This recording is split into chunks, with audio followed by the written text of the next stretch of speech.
ఈరోజు అత్యధిక జనాభా ప్రయాణం చేసే మెట్రోను ఈరోజు విస్తరించాలనుకున్నాం. మెట్రోను విస్తరించడానికి ఈరోజు ప్రయత్నం చేస్తే ఎల్లంటి మేము ఈ వ్యాపారంలో ఉండదలుచుకోలేదు, విస్తరణకు మేము అనుకూలం కాదు అని తేల్చాం.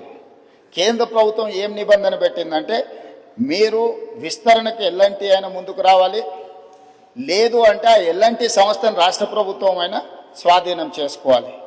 రాష్ట్ర ప్రభుత్వం కొంత ఎల్లంటి కొంత నిర్వహిస్తే నిర్వహణలో సమస్యలు వస్తాయి, ఆ తర్వాత ఈ ప్రాజెక్టు ప్రయోజనం లేకుండా పోతుందని చెప్పి కేంద్ర ప్రభుత్వం నిబంధన పెట్టడంతో ఈరోజు ఎల్ఎన్టీతో మాట్లాడి చర్చలు చేసి ఒక ఆఫీసర్స్ కమిటీ, ఒక క్యాబినెట్ సబ్ కమిటీని వేసి ఈరోజు మెట్రోను రాష్ట్ర ప్రభుత్వమే స్వాధీనం చేసుకొని దాదాపుగా 15,000 కోట్ల రూపాయలతో ఈరోజు మెట్రోను రాష్ట్ర ప్రభుత్వమే స్వాధీనం చేసుకొని ఇంకొక 76 కిలోమీటర్లు మొదటి విడతగా మెట్రోను విస్తరించుకోవడం ద్వారా ఈరోజు చాలా దగ్గర లాస్ట్ మైల్ కనెక్టివిటీ మిస్ అయింది అధ్యక్ష.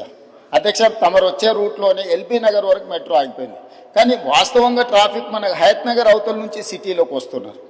ఈరోజు ఏ రాష్ట్రంలో ఏ దేశంలో అయినా మెట్రో అనేది ఎప్పుడు ఎయిర్పోర్ట్కి కనెక్ట్ చేసి ఉంటుంది అధ్యక్ష. మన దగ్గర ఎయిర్పోర్ట్కి కనెక్ట్ లేదు అధ్యక్ష.